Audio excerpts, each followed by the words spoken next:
In 2007, a school bus carrying 14 students vanished during a routine field trip. No crash, no bodies, no clues. 18 years later, one survivor finds a bracelet in a thrift store. And the truth comes crawling back. What if the bus never left? What if it never could? Before you watch, hit that subscribe button and join the ride.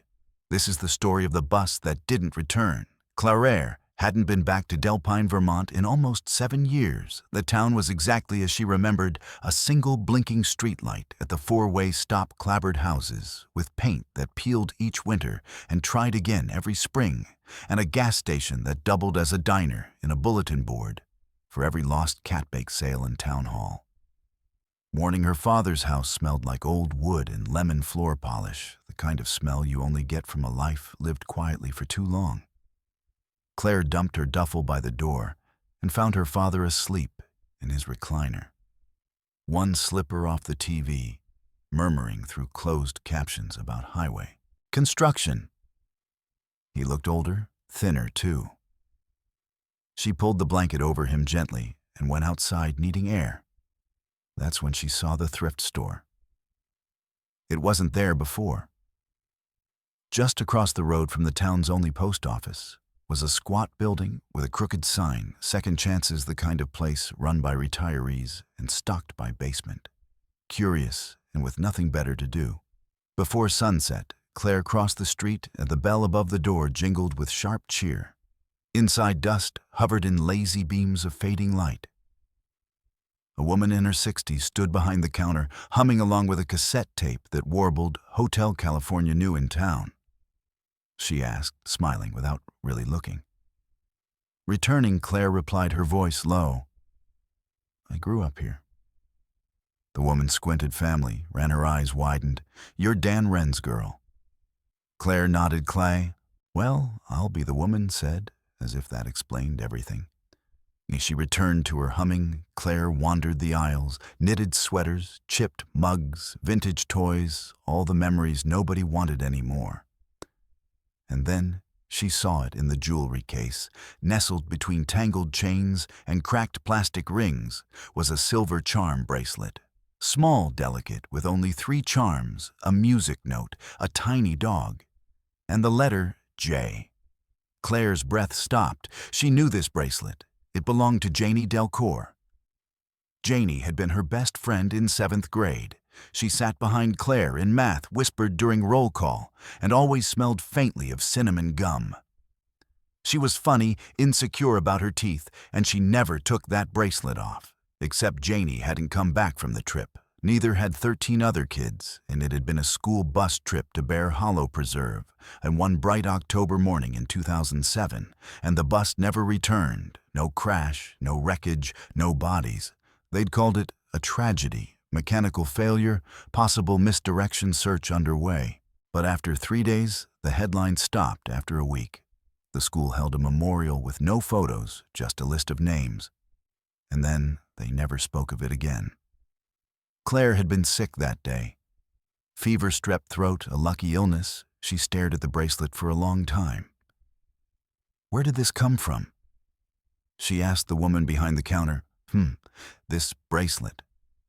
It belonged to someone I knew. It was lost. Where'd you get it? The woman blinked and then glanced at the case. Came in a donation box last week. Maybe might have been from the Parsons estate. They're cleaning out their attic. Claire opened her wallet. I'll take it. It's $5. Claire handed her a 10. The woman gave her change with the same vague smile. Back outside, Claire stood under the early evening sky and the bracelet in her palm. It was worn but intact, and the music note charm had a scratch across it. The J was a little bent. She turned it over and froze there, engraved in faint, looping letters on the underside, were the initials JD. She sat in her car for nearly 20 minutes. The bracelet clutched in her fist, trying to remember everything she could about that week, about Janie. About the day the bus left and never came back. No one talked about it anymore, not online, not at reunions. And the school board had retired. The bus number the following year. She still had the newspaper clippings in a folder back in Boston, buried deep in a drawer, labeled a void. But seeing this, holding it, it wasn't avoidable anymore.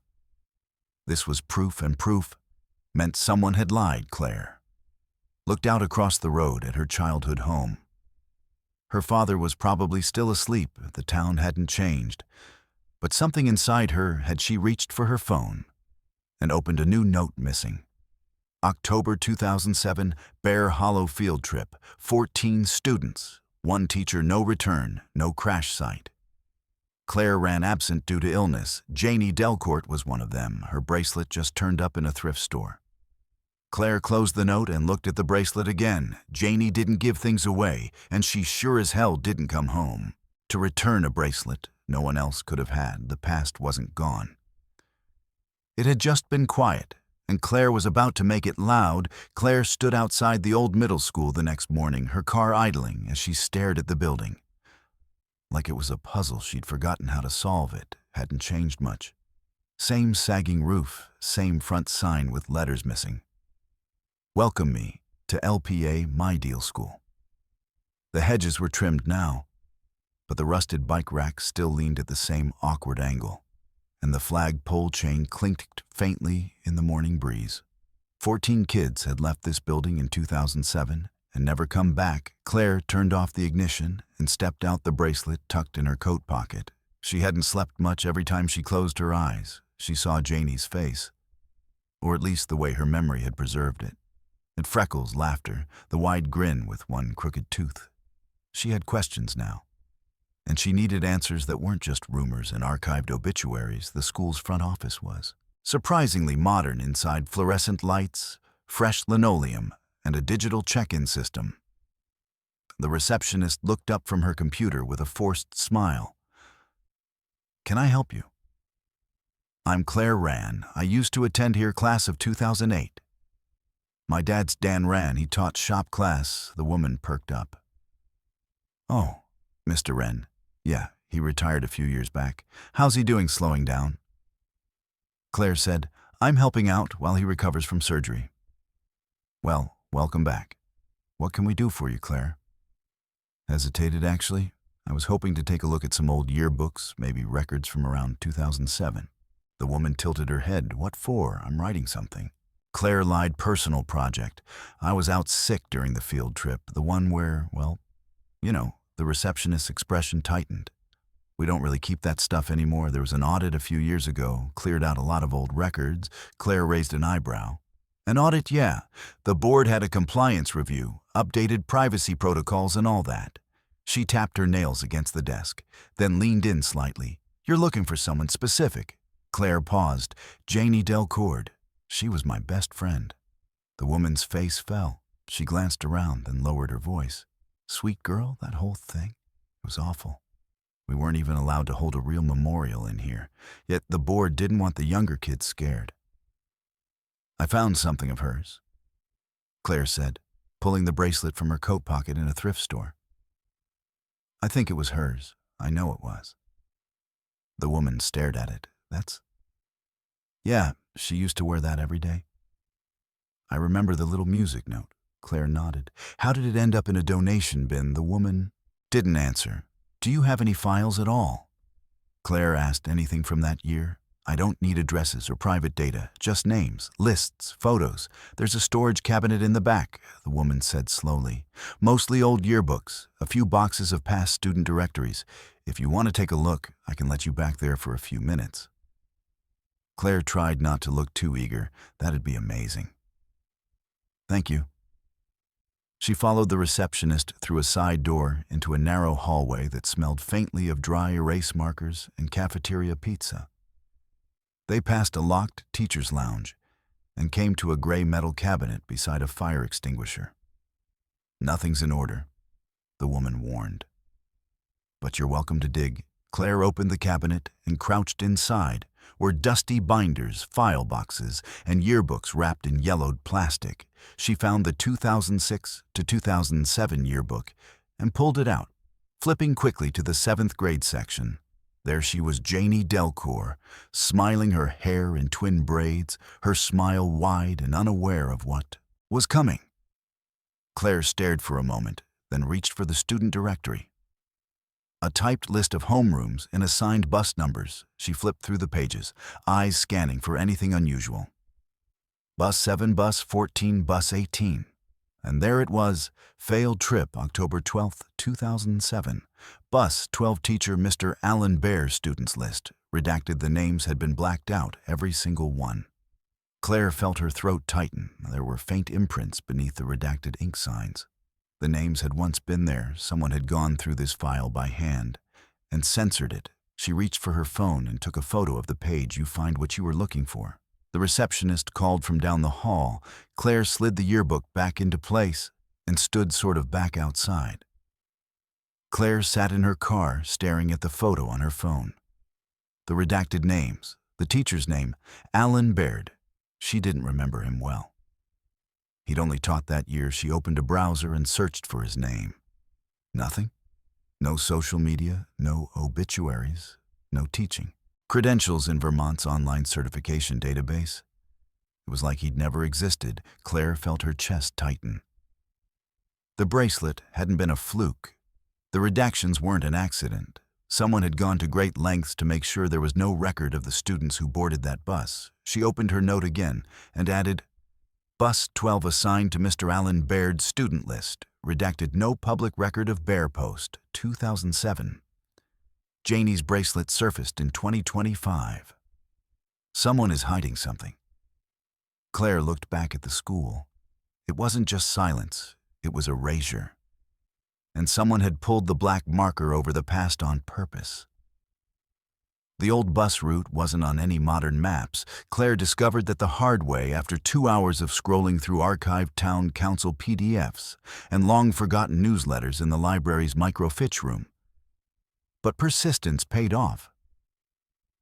And eventually, she found a scanned flyer for the 2007 Bear Hollow field trip itinerary, emailed to parents on October 10th, departure 7:45 a.m. Delpine Middle School, estimated arrival 8:30 a.m. Bear Hollow Preserve. Via Route 6. Say to Deer Path Trail, the school had said the bus likely veered off the main road. Authorities blamed poor signage and unreliable GPS in the mountains. But if that were true, Claire thought someone should have found something, a crash site, a tire tread, something. She printed the flyer and drove to the edge of town, where Route 6A began a winding 2-lane road that cut through dense forest, and the sky had grayed by the time she reached the junction with Deer Path Trail. The sign was still there, though half rotted and nearly swallowed by ivy. She parked the car off the road engine, idling in the cold, and stared at the trail. It was barely a trail now, just a gravel ribbon vanishing into the trees. No recent tire marks, no maintenance, no welcome sign for Bear Hollow. Claire checked her phone, no signal. She hesitated for a beat, then grabbed her coat and flashlight, and there was no clear destination. But she needed to walk the path herself. Needed to feel it retrace the ride. Janie and the others had taken the woods were quiet, too quiet. She followed the path for 20 minutes, stepping over fallen branches and leaves, half mulched by spring rain. Eventually, the trail forked. One path was marked private. No trespassing, the other was unmarked and overgrown. Claire picked the unmarked one after another. 10 minutes, she reached a clearing wide and flat, ringed by pine and the grass. Here was brittle, like it hadn't grown properly in years. There were no benches, no welcome signs, no evidence of a preserve. Just a metal pole sticking out of the ground, like the neck of a broken street lamp, and something else, a concrete slab sunken and cracked. It looked like the foundation of a building. Long-removed moss grew around the edges, and something dark had stained one corner. Claire knelt near the base of the slab. Barely visible beneath the dirt and grime was a number carved into the concrete, B8727. Bear Hollow Preserve Installation, Nahoritsamer. She stood and took several photos, then backed away. Something about the place felt wrong. Hollow, like the air itself, remembered something no one else did, and she turned to head back and saw the man watching her. He stood at the edge of the clearing, half hidden by a tree. Middle-aged, wearing a heavy coat, a shovel in one hand. And they locked eyes, and Claire froze. "Are you lost?" the man called out. Claire kept her voice steady, just hiking. Trails closed. His voice was gruff, but not aggressive. I didn't see a sign. He stepped forward. Nobody's supposed to be back here. It's dangerous. Claire nodded slowly. I'm Claire. I used to live here. I'm looking into the Bear Hollow disappearance. The man stopped cold. I was sick that day, she continued. I should have been on that bus. A long silence passed. The man's expression softened slightly. My name's Tom Granger. He said I was a volunteer on the search team back then. Claire's pulse quickened. Did you find anything? He shook his head. Not officially, but what? Tom looked around, then jerked his chin toward the trees. You want to talk? Not here. They walked in silence for 10 minutes, until they reached a rusted pickup truck parked near a collapsed fence. Tom unlocked the passenger door and gestured for her to sit. He lit a cigarette with shaking fingers. They told us to stop, he said finally. After the third day, the state pulled resources. The Fed said it was a lost cause. Claire leaned in. Did you see the bus? No, he said, but we saw tracks just one set going off the main path. And the next morning, they were gone, washed out, like someone hosed them down. We were told not to mention it. Claire stared at him. Why, Tom looked tired because Bear Hollow wasn't just a preserve, not in the 80s. It was a decommissioned testing site. Chemical, psychological, maybe both. They shut it down officially in '89, but I don't think they ever stopped using it. Claire thought of the concrete slab BHP 27. That mean anything to you? He flinched. Yeah, BHP was the code for Bear Hollow Project. My 7 was one of the building's storage or containment, I think, for what Tom crushed the cigarette out. Nobody ever said. But I do remember this when the bus disappeared. No distress call ever came, and the transponder on that bus just stopped pinging like someone cut the signal mid-trip. Claire sat back, and one more thing. Tom added a week later, the school board sealed all personnel files for that year, said it was to protect staff privacy. Claire's mind was racing. Do you remember the teacher? Mr. Bed. Tom nodded slowly. Yeah. New guy, quiet, didn't make friends after the bus went missing. He didn't show up to the debriefing. No one ever saw him again, not even in town. Nope, just gone. Claire pulled out her phone and showed him the photo of the redacted bus list. He nodded grimly. Looks about right. Why hasn't anyone talked about this? Tom looked at her, eyes heavy, because nobody wanted to believe it. And the ones who did, they stopped asking. Claire swallowed hard, not her. She wasn't stopping. Claire wasn't paranoid, not really. But when the same silver pickup truck appeared behind her twice in the span of 20 minutes on Main Street, she started paying attention. She turned onto Grange Hill Road, then quickly veered off into the Delp Pine Library parking lot, and the truck kept driving. Probably nothing. Probably someone else taking the same shortcut twice. But in Delpine, that was rare. Back inside the library, the warmth and silence greeted her like a friend who didn't ask questions. The place smelled like paper and wood polish, exactly as. She remembered Claire hadn't been here since 8th grade, and even then, only once to study for a science test Janie never got to take. Alk, the librarian, was new mid-30s, glasses, earbuds in, while she barely looked up as Claire moved toward the local history section in the back. She'd come for two things, the archived town council minutes, and any documentation about Bear Hollow's former use. Before it became a nature preserve, the archives room was small and dimly lit, filled with plastic tubs, yellowed newspapers, and fading binders. Claire found the town council records in a filing cabinet, marked 1970 to 2010. She started in 2007. The October meetings, dated days after the disappearance, were missing pages. Torn out, her heart skipped. She checked the index and saw minutes listed for every other week. That year, only October 15th and 22nd were gone. Coincidence. She flipped backwards, scanning earlier meetings from August and September approval to renew restricted lease with Department of Environmental Testing, Bear Hollow. Parcel BHP 27, Parcel BHP 27. The same code on the concrete slab. Claire snapped a photo. The next entry chilled her temporary access. granted to third-party research observers under non-disclosure agreement. No public access permitted until November 1st. She took another photo and closed the folder carefully, her fingers trembling slightly. If Bear Hollow had been leased to a government contractor or research group, the field trip never should have happened, and someone made sure that detail vanished. With the bus back at the front desk, the librarian finally looked up. "Find everything." Claire nodded absently.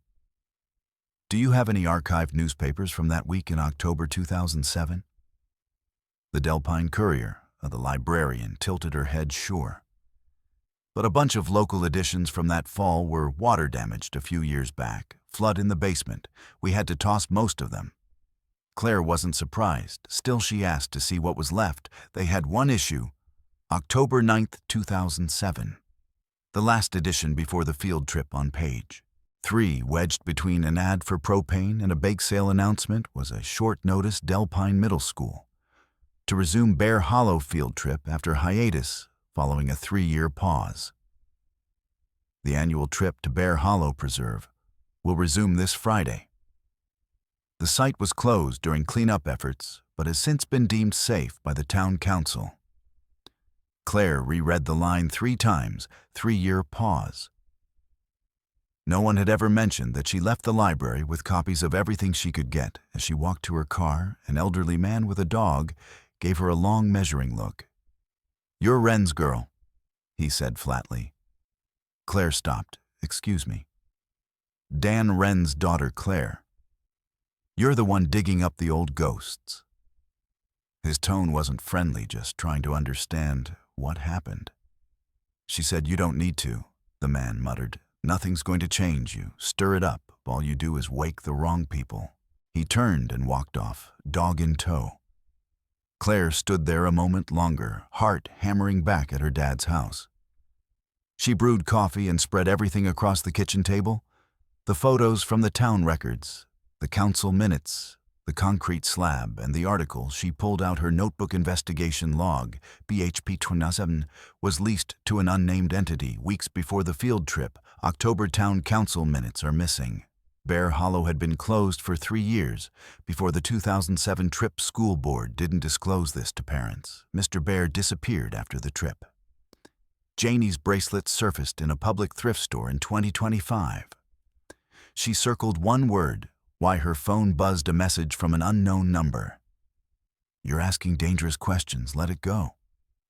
Claire's fingers went cold, and she stared at the message and then looked up at her father's old metal filing cabinet and in the hallway. He had worked at the school. He taught shop there for over a decade.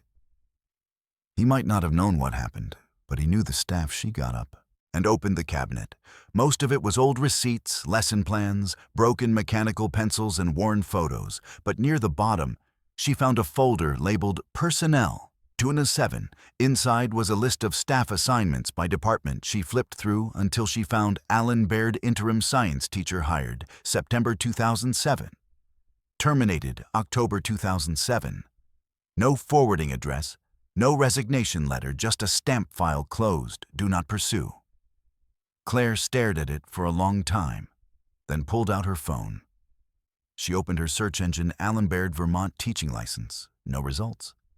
Alan Baird, missing persons, 2007. Nothing. Alan Baird, Bear Hollow, Delpine. One result, a cached forum post on a now-defunct message board. "I saw a guy matching his photo outside Bear Hollow in overweight, looked messed up like he hadn't slept in weeks. When I asked if he needed help, he just said they're not gone. They're underneath." Claire clicked the thread page. Not found. Claire wasn't sure if she expected the Department of Transportation to actually return her call.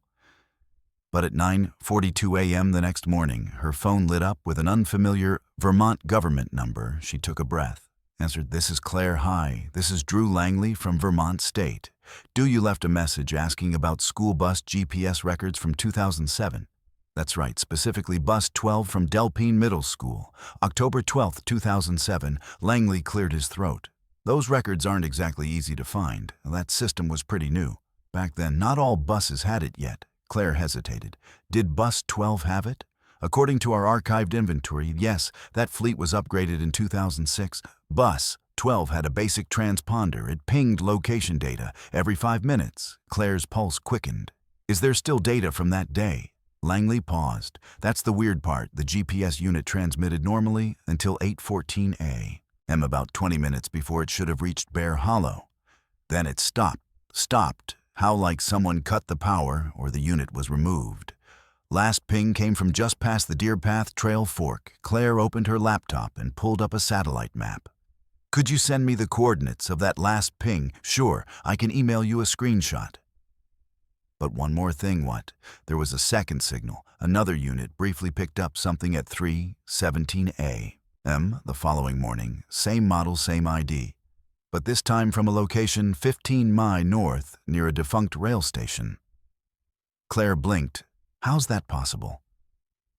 Langley exhaled it. Shouldn't be, we logged it as a glitch. But well, glitches don't usually change location like that. He emailed the details while Claire stared at the screen, stunned. 2 pings 1, where the bus should have gone missing the second hours later. Nowhere near the route, she clicked the file. The final coordinates resolved into a grainy satellite image, a railyard long since overtaken by trees, with a narrow access road and a rusted shed still visible from above. Claire searched the address. No street view, no local references. The only mention was from a 1981 zoning permit granting rail companies access for emergency depot functions, emergency depot, or transfer point. She stared at the image. Trees, shadows, forgotten space. If the GPS unit was reactivated there, even briefly, it might mean the bus wasn't destroyed, it had been moved, and someone had tried to make it disappear. She didn't tell anyone where she was going. Not her father, not Tom Granger, not even Jeanette, the clerk at Town Hall, who occasionally replied to her late-night questions with PDF scans of council filings. She drove out past the old mill past where the pavement ended and the gravel crunched beneath her tires. Her phone lost signal again.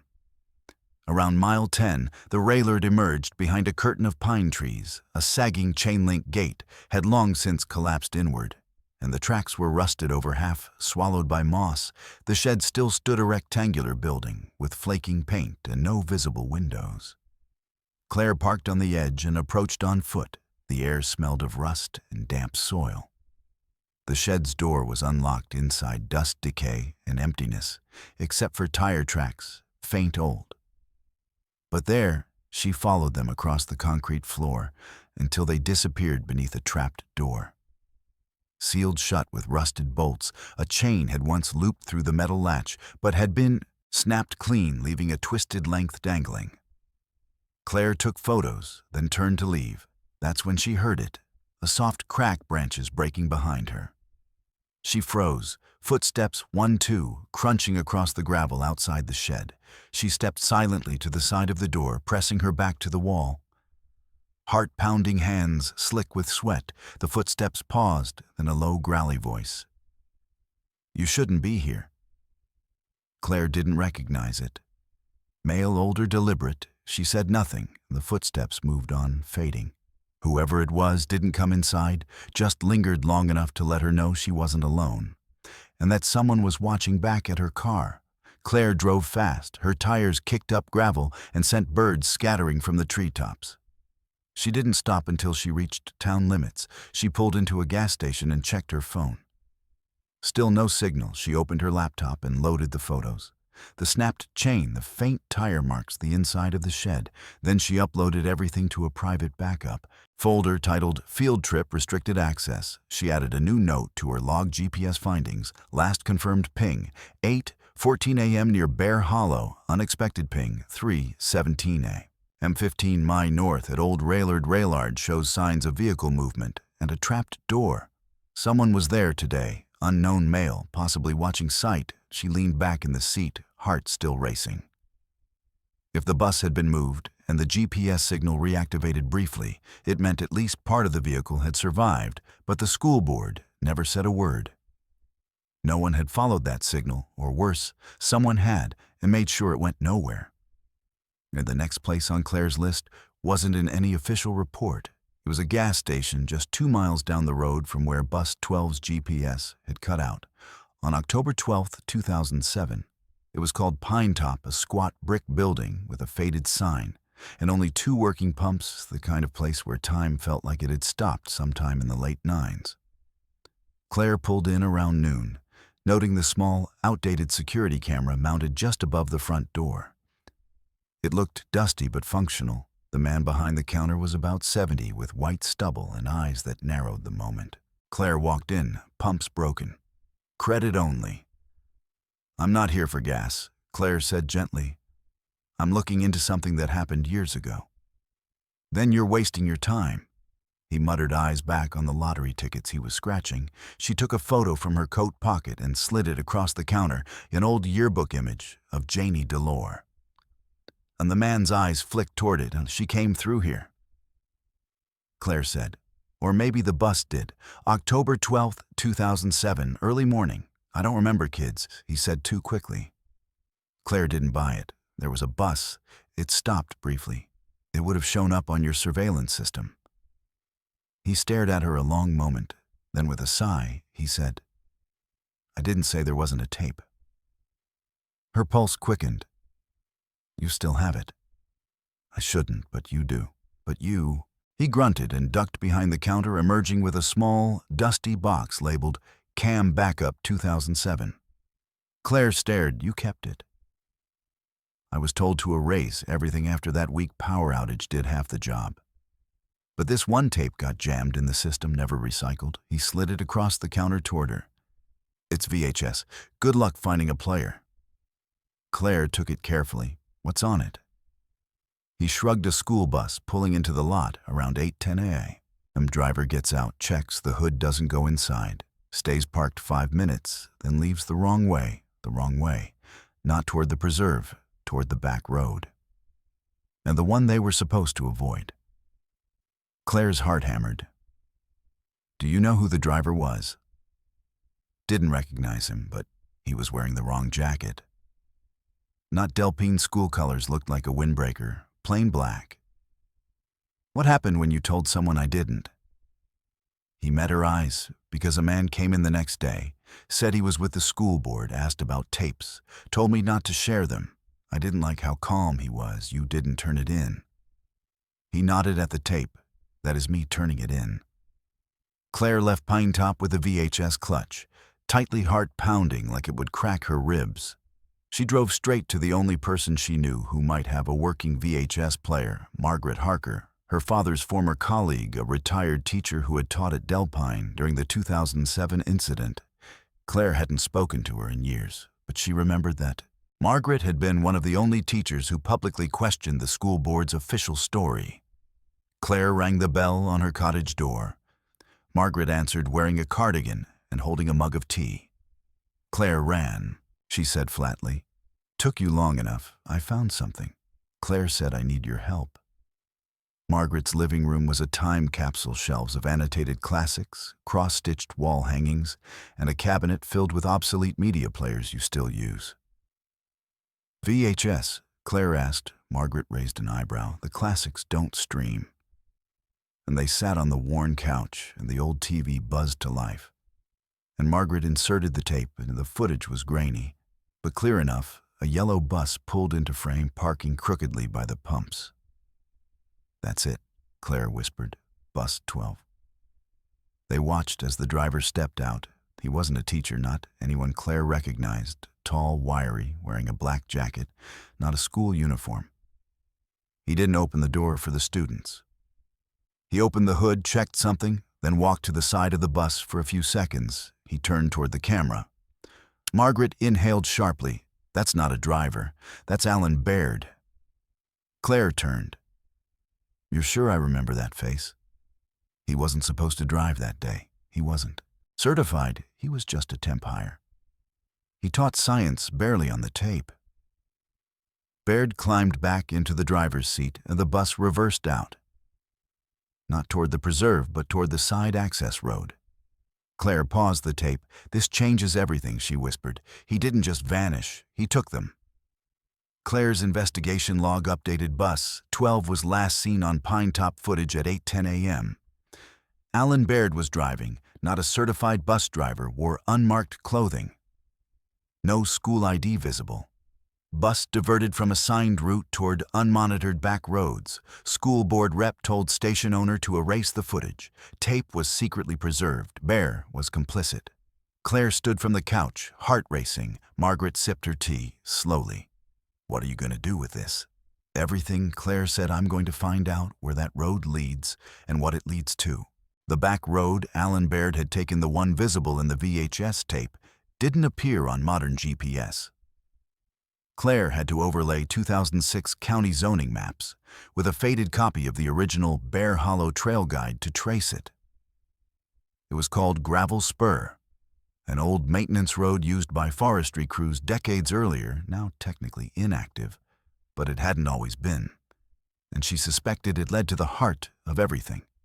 Claire packed lightly, flashlight, her notebook, a backup battery, and the bracelet, the one Janie never should have left behind. She parked at the Pine Stop again, this time locking her car more tightly than usual, and hiked up the trail to where Gravel Spur split off into the woods. The moment she crossed the treeline, the temperature dropped, branches curled low overhead, turning daylight into dull gray haze.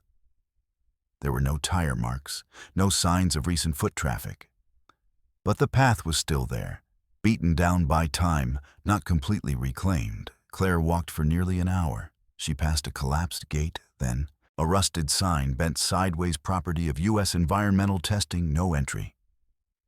The Bear Hollow Project, and she stepped beyond the sign.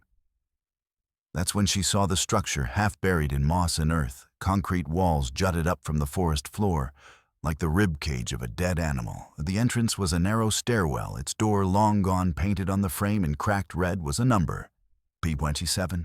Claire descended slowly, flashlight in hand. The air grew colder, thicker. Every step echoed in the narrow stairwell, swallowed by silence. At the bottom was a metal hallway, narrow with peeling paint and exposed pipes. She was in the remains of the Bear Hollow facility. She passed faded signs, interview room, a storage medical observation chamber. Then she found the room. It had no label. The door was ajar inside. The floor was stained. A child-sized chair was bolted to the ground, with a broken strap hanging from one side. A viewing window was cracked and fogged with mildew. In the corner, a chalkboard still clung to the wall, with 3 words faintly visible beneath smudges. She said, "Wait." Claire swallowed hard. On the floor was something small and metal. She crouched and picked it up, a charm, a music note just like the one on Janie's bracelet. She checked her pocket. Janie's bracelet was intact, and this was a second one. Her mind reeled. Had Janie ever even left this place? She stumbled back, heart hammering, and nearly screamed as her flashlight flickered, then cut out completely. Total blackness.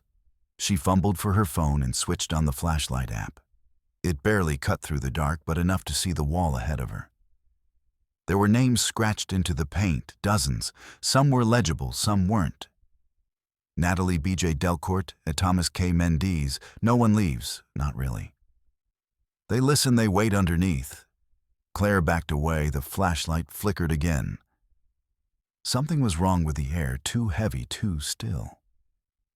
She turned to leave. A sound stopped her, faint metallic like chains shifting on concrete. Not imagination, not memory. Something else was down there. She ran. Claire didn't stop until she reached her car. Her clothes were damp with sweat, her hands shaking too hard to fit the key into the ignition. On the first try, she finally turned the engine over and sped down the road, gravel spraying behind her. Once she was back in town, she parked in front of the diner and just sat there breathing. She pulled out the charm. It was scratched, burnt along one edge. Not fresh, not recent, but not ancient either. Someone had been there recently, someone who still remembered Janie, or wanted her to be remembered. She opened her notebook and wrote in block letters across a clean page. BHP-27 Field Notes Underground Facility. Still intact interview chambers, exist restraint chair. Present names carved into wall. Possibly other students' music note charm, found not the same as Janie's bracelet chalkboard message. She said, "Wait." Chains heard no explanation. And then she circled one name, J. Delcourt. Janie had made it there, but had she ever left? Claire couldn't shake the sound chains on concrete. It looped in her mind like a haunted echo. She tried to rationalize it, maybe something shifting overhead or the building settling. But deep down, she didn't believe that it felt personal. Too precise, the name scratched into the wall. J. Delcourt had confirmed what her gut already knew. Janie had never left Bear Hollow. Claire needed a second opinion, someone who had been there. Someone who had seen something before the silence set in. She remembered a name that had come up in one of her dad's old files. Ray Alvarez, a substitute bus driver, who had filled in occasionally during the 2007 to 2008 school year. There had been a sticky note on his personnel record reassigned no further use. After B-12 incident paid out, no one paid out substitutes. She tracked him down through a mutual friend of her dad's, a retired mechanic named Pete, who still played poker on Thursdays with Ray from Depot 3. It only took one phone call. Claire drove an hour north to a trailer park near Rutland, where Ray now lived. His porch sagged, and a wind chime made from spoons clinked lazily in the afternoon breeze. He opened the door, shirtless eyes blurry but alert. "You're Wren's kid, I am." Claire said Claire. He nodded, motioning her inside without a word. The trailer was cramped, but clean. Old furniture, a TV with aluminum foil on the antenna, and a plastic tub full of crossword puzzle books. Ray cracked open a beer and offered her one. She declined, so he said, settling into his chair, "You're asking about the bus." She pulled the VHS tape photo from her satchel, the one showing Alan Baird driving. "Did you know him?" Ray squinted at the image. "Yeah, Baird, weird guy, hired out of nowhere, not union. And they stuck him on rotation last minute. That was always fishy." Claire leaned forward. "Did he normally drive?" "Nope. He wasn't even on the driver roster. That bus 12 was assigned to Dale Marks, a vet with 10 years behind the wheel. But the morning of the trip, Dale's shift got canceled. Called in, told not to show." Claire blinked by who Ray tapped his beer can. That's the thing. He never found out. It didn't come from dispatch, just a voicemail from a blocked number said he'd been replaced, and no one followed up. Ray shook his head. He raised, "Hell went to the union." But then they paid him off, said it was a miscommunication, and they reassigned him to training in mail, quietly. And Baird never saw him again after that week. No one did. Not even at the depot. I asked around. Some said he wasn't even living in town, just driving in from a hotel. Claire stared at him, so someone planted him. "Yeah," Ray said, taking a sip. "Someone who wanted a specific driver on that bus, on that day." Ray scratched his jaw and glanced toward a cabinet hold-on. He stood and returned a minute later with an old clipboard wrapped in plastic. "I shouldn't have kept this, but I didn't trust what was going on." Claire looked down at the sheet attached to it, a driver assignment roster for October 12, 2007. Handwritten initialed Bus 12, reassigned to a Bear C directive, no AM check-in required. Why wouldn't he check in? Claire asked exactly Ray, said we all had to clock in record mileage, do safety checks. Baird skipped it, which means he wasn't part of the system. Claire took a photo. Ray looked at her with something between sadness and fear. "You think those kids are still out there?" "I think the truth is still out there," she said. "And someone spent 15 years trying to bury it." Ray nodded slowly. "Then you'd better hurry, because I'm pretty sure whoever set this up, they're still around later." That night, Claire sat in her father's garage with all the evidence spread before her. Yearbook photos, the thrift store bracelet, the redacted student list GPS, pings the VHS tape still in its box, and now proof that the driver was a plant. She wrote across a clean page in her notebook driver evidence. Bus 12 originally assigned to Dale Marks. Dale was removed via anonymous call. Alan Baird assigned with no check-in record Bard's address. Dare employment, not verifiable sub-driver. Ray Alvarez confirmed system was bypassed. School board, covered up driver change. She stared at the line she'd just written. Covered up, this wasn't negligence. It was orchestrated. And it was time to go back to Bear Hollow one last time, because whatever they'd done to Janie and the others, it hadn't started on the trail. It started on the bus. Claire didn't sleep if she tried. But the walls of her childhood bedroom, once filled with posters and books, felt too close, too loud. with the weight of silence at 2:13 a.m. She gave up and sat in the garage with a notebook in her lap, the bracelet on the table and the names spinning in her head like static. There were 14 of them. 14 kids and one teacher. If that's what Alan Baird had really been. She had their names. She had photos. She had a VHS tape showing the bus turning off the assigned route. But what she didn't have, what she still needed, was a direct link to whoever had orchestrated it, someone powerful enough to shut down the investigation, bury the personnel files, and erase entire records. She stared at the school board letterhead she'd scanned earlier that week morning, Inkton Educational Trust, and one name stood out, E. Rutherford. She'd signed every file closure order from 2007 to 2010. Her name was on the audit that erased the student list, and her address had been redacted in the town's public registry. But old printed directories, those couldn't be edited retroactively. Claire drove to the Mornington Library as the sun was just cresting over the trees. Opened at 8:00, she was on the steps at 7:59, bouncing her foot impatiently. The reference librarian, Jeanette, 40, something blurry-eyed. Coffee in hand, was startled, but not unfriendly. Claire recognized her from the town hall office. Jeanette blinked when Claire gave her the name Eleanor Rutherford. She repeated, "I haven't heard that one in years. She's still on the Mornington Educational Trust Board," Claire said, "or at least her name is. She doesn't attend meetings. Everything's remote now. But yes, she's still around. Has a private estate on Woodpine Lane near the reservoir." "Can I see her old listings?" Jeanette raised an eyebrow. "You doing a school project, something like that?" After a few minutes, she returned with a 2006 town register. Claire scanned the page and found it Rutherford Eleanor, M48. Woodpine Lane, retired psychologist, former school administrator, psychologist. Claire jotted it down. "Did she ever work with students?" she asked. Jeanette nodded. "Counseled kids back in the 80s, then moved into board oversight. Always behind the scenes, quiet." Claire thought of the quote Ray Alvarez had given her. "You'd better hurry, whoever set this up is still around." It had to be her that evening after printing everything she had into a single file marked Field Evidence. Greystone Incident. Claire returned to her father's house and the front gate was open. That was strange. She hadn't left it that way. Her keys slid quietly into her palm. As she approached the front steps, the porch light was off the screen door, swayed gently in the wind inside the living room. Light was on. Her father was asleep in the recliner again. Or so she thought until she saw the blood dad. Claire dropped the folder and ran to him. Not much blood, a cut above the eyebrow. His glasses were broken. He stirred. "What, Dad? Wake up." "What happened?" He blinked blurrily. "Don't remember." "Someone knocked. Thought it was Pete. Next thing, someone's in the house. Did you see their face?"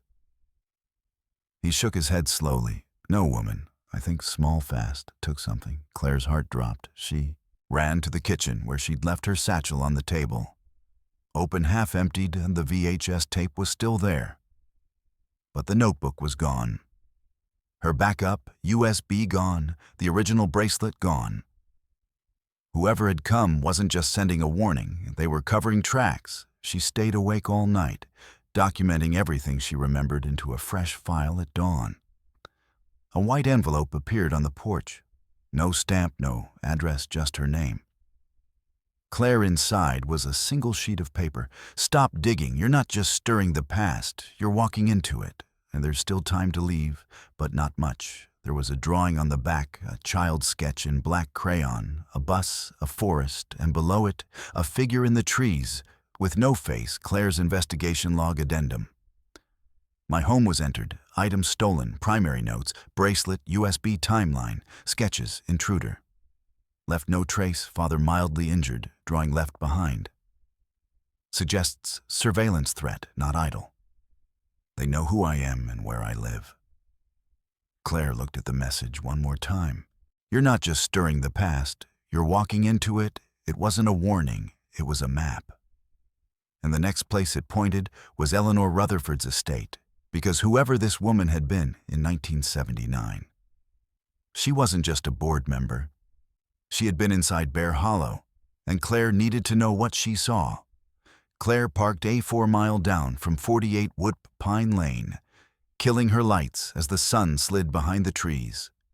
Eleanor Rutherford's estate was barely visible from the road, tucked behind a wrought iron gate and choked by creeping ivy. The house itself looked more like a forgotten sanitarium than a private residence.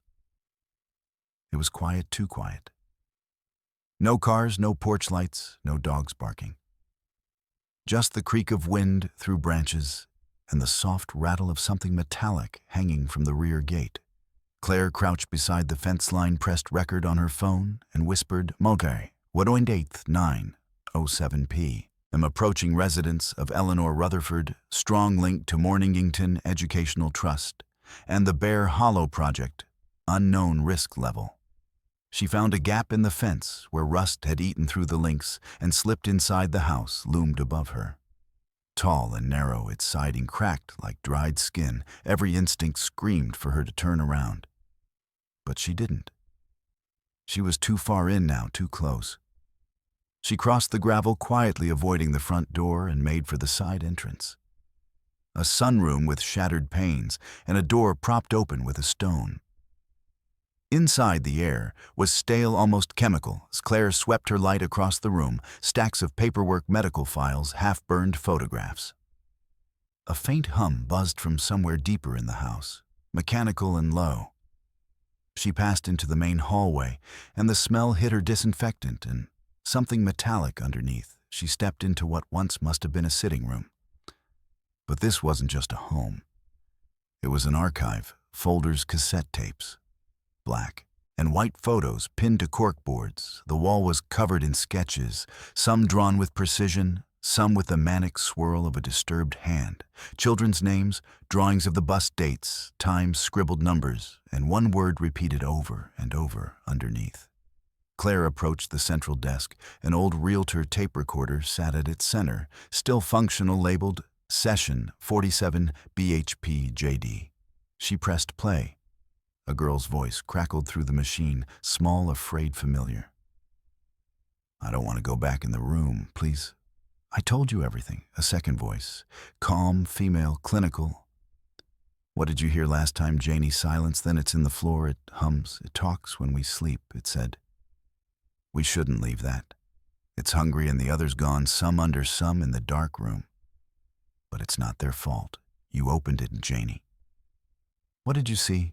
A long pause. "The bus never moved. You just made it feel like it did." And the tape clicked off. Claire stepped back, breath tight. It wasn't a field trip. It was an experiment in the corner of the room. A cabinet sat open inside. Patient files, medical intake forms, all labeled with BHP case numbers. Claire flipped through and froze at one marked BHP 12, JD Delcourt. Janie, age 12, subject 6. Photos, vitals, drawings. Notes, displays, high auditory sensitivity, speaks of bus, beneath the bus, expresses dissociation, temporal dislocation records, altered sleep cycles, told others, "We're in a loop, we never left." At the bottom, a signature, Eleanor M. Rutherford, PhD, lead clinical observer, BHB. Claire felt sick. This wasn't about a missing bus. This was a psychological field test conducted on children. On Janie and Baird. Hadn't been a teacher. He'd been a handler. And then a sound upstairs. A floorboard creaked. Claire froze hard in her throat. She grabbed her phone, snuffed her light, and ducked behind the desk. A silhouette passed across the top stair, slow, deliberate. A figure, tall, moving, like they knew the space. Not Rutherford, too big. She waited, breath shallow, and the figure reached the hallway and paused just outside the room. Claire gripped the drawer handle of the desk slowly and tugged it open. Metal groaning, a handgun, small, rusted, but loaded. She stayed low. Then, just as suddenly as they'd appeared, and the figure turned and walked away. Out of the back, not toward the front door. Claire waited until the footsteps faded, then bolted. She stuffed the tape, Janie's file, and the bus sketches into her bag and ran like hell back. Through the trees. She didn't stop until she was back in the car, hands shaking as she pulled the door closed and locked it. She dumped the stolen evidence onto the passenger seat. The tape, the patient file, the photos, what they buried wasn't the bus, it was the program. And it wasn't the first time they'd done it. She flipped to the back of Janie's file, one last note cycle, complete, recommendation, silence site, reassign, assets, terminate bed. Claire stared at the last word. Terminate. Alan Baird had never disappeared. He'd been erased, just like the others, just like Janie, unless she'd found a way to leave something behind, a clue, a warning, a voice. By morning, Eleanor Rutherford's house was gone. Claire had barely slept, her thoughts spiraling between fear and rage. She'd backed up every scan, every audio file, and every document she'd stolen the night before. She was about to make her first call to a journalist she trusted in Boston when the alert pinged on her phone. Breaking house fire destroys historic woodpine property near Mornington Reservoir. She clicked the link. Authorities have not released the name of the deceased. But neighbors confirmed the property belonged to Eleanor Rutherford, a reclusive former school administrator. The fire, which began shortly after 4:00 Rosario a.m., consumed the home completely. Investigators are currently assessing the cause, but have not ruled out arson. Claire sat in silence, the phone trembling in her hand. It wasn't an accident. Someone knew she had been there. Someone knew what was left inside that house she called the fire department, posed as a graduate student studying historical architecture. They wouldn't confirm details, but one phrase stuck. We found what looked like an archive room burned through, but no human remains on site, no body, no Eleanor Rutherford had disappeared again. Claire sat at her kitchen table staring at the wall of evidence she'd reassembled from her backups, the GPS ping, the VHS tape, the medical files, the recorded session with Janie. The list of students redacted from the public record, and now a house fire conveniently destroying the last known link to the Bear Hollow experiments. Her laptop chimed a reply from the journalist Elias Boone, an investigative reporter who had once exposed a corruption scandal in the Vermont State Police. Got your email. Sounds wild, but I'm listening. Let's talk in person. I'll drive out today. Relief swept over her. She'd finally found someone who would listen. Someone outside Delp Pine, someone not afraid of what she'd uncovered. She emailed him everything. All the files, all the scans, every document tape and audio clip. She also gave him one name, Janie Delore. The rest of the day passed in quiet anxiety. Claire walked the yard, checked her dad's locks twice, and slept in the living room. Her phone clutched in her hand. She woke up to another email from Elias, subject line. What the hell did you send me, Claire? This is big, like, shut it down, kind of big. I've started calling around, but I already got pushback. One source said Bear Hollow is still flagged internally off limits. I'll run with it, but you need to know, you're not the first person to ask about this. A guy named Hunter Billy. They tried 6 years ago, freelance journalist, vanished in the Catkills. I'm heading out. Now keep your phone on if anything happens to me. Your folder goes public automatically. Claire stared at the screen. She wasn't alone. She never had been. Others had tried, others had been silenced at 9:37 p.m. Her phone buzzed again. Unknown number. She picked up Elias, but the voice wasn't his. It was a young girl's faint, static-laced Claire. She froze. Who is this? Don't stop, you're almost there. The voice was familiar. It's under the road where the bus stopped. We never got off. We just kept going. Claire's blood turned to ice. Janie, you're almost there. You have to finish it. The line went dead. Claire stared at the phone. The call history showed no number, no duration. She dropped the phone and backed away from the table. Was it real, a prank, her own unraveling, or had something? Some part of Janie found its way back through the cracks. She pulled out her map and traced the final stretch of gravel spur the road where the bus had vanished, according to the documents from Rutherford's house. The final piece of the Bear Hollow complex was not above ground. The phrase kept repeating in every document, BHP sub, access limited transfer, via tunnel. The real chamber, the final test site, wasn't in the woods. It was under the road, exactly where the GPS had cut out Claire's final entry destination, gravel spur, beneath the old mile marker mission confirmed presence of tunnel subchamber. Objective retrieve physical proof of sight before it's sealed again. Backup sent to Elias Boone. Fail-safe timed release to media of contact is lost. She packed the flashlight, camera phone, and what was left of Janie's file this time. She wasn't just following leads, she was going underground. The road was quiet gravel. Spur looked the same as it had weeks earlier, overgrown, deserted, forgotten. But Claire knew better. Now she knew what lay beneath the cracked asphalt and moss-covered branches. She parked at the edge of the last known GPS ping. Checking the coordinates 3 times, it was almost exactly where the bus had turned off the route, where the signal had stopped, where Janie's voice, real or not, had told her to look. Claire stepped out into the fading dusk, flashlight strapped to her wrist, her satchel packed tight with recording equipment. Spare batteries and 2 burner phones. One would remain in the car, uploading her GPS every 5 minutes, and the other she would take down with her. A stone mile marker stood nearby, weathered, partially collapsed. She crouched near its base and cleared away the debris. There a rusted metal hatch buried beneath years of pine needles and dirt bolted shut. But one hinge had cracked with rust. She gritted her teeth and pried it. Gave with a screech, like a scream. A stairwell descended beneath the road, and at the bottom, a sealed door marked simply BHP Sub. Was the airless dark, colder than before, deeper. Her flashlight flickered as she moved through corridors, untouched by time. Past metal bunkers and long-forgotten electrical boxes, wires hung like vines. Mold grew in jagged lines across the ceiling. She passed a door marked Observation Room B, another Sleep Study 3, and then she saw it. The bus parked in the center of a massive, underground chamber, intact, covered in dust. Its windows were blacked out, as if it had never seen sunlight. Claire approached slowly, each step echoing.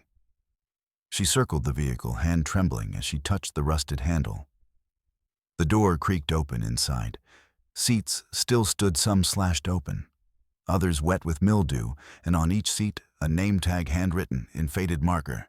Natalie B. Eric, T.K. Mendes, J. Del Court. Claire moved to the back, heart pounding. On the final seat, a single paper note rested. We weren't taken, we were kept. They tested the loop. Some didn't last. I remembered that's why they marked me. She turned the note over, a drawing, the same one left at her door, a forest, a bus, a faceless figure watching, and in the corner, scrolled in tight, desperate handwriting underneath, forever until someone saw us. Claire stepped off the bus and turned toward the far wall of the chamber. There, carved deep into the concrete, were the names, all 14, every child, each one engraved by hand over and over again, as if someone had been fighting to keep them remembered, even as the world tried to forget Carrara. Mendes, Eric Thomas, Janie Delcourt, Natalie Boyd, H. Collins, M. Roas, Awin, T. Nguyen, J. Hart, C. Ellis, R. Becker, P. Dantzler, L. Ford, B. Sims. Claire dropped her flashlight and raised her phone, snapping photos, every angle, every name, the bus itself, the chamber. It was all real. They were real. She whispered to the dark, I see you. Back in the daylight, she uploaded everything, photos, audio, location data, and sent one last text to Elias Boone. Found the chamber. They're all here. It was never a crash. It was a program, BHP sharing files, now going to press. But the text never sent no signal. And when she turned around, a man was standing by her car, dressed in black, face expressionless. She froze. He didn't speak, just raised a phone of his own and typed. Claire's phone buzzed a new message from an unknown number. Thank you, that's all we needed. And the man walked away, disappearing into the trees. And Claire realized they had never lost the data, they had just needed her to reopen the doors. Epilogue. 6 weeks later, Elias Boone received an envelope inside a USB drive on it. Everything Claire had collected. He tried to reach her, called every hospital, every station. No record, no police report, no trace of her father either. They were gone, just like the bus, just like the others. But now the truth had an audience. And for the first time in 18 years, the names had voices again, and the bus that didn't return. If you want more twisted mysteries, dark fiction, and stories that stick with you, subscribe before someone makes this one disappear.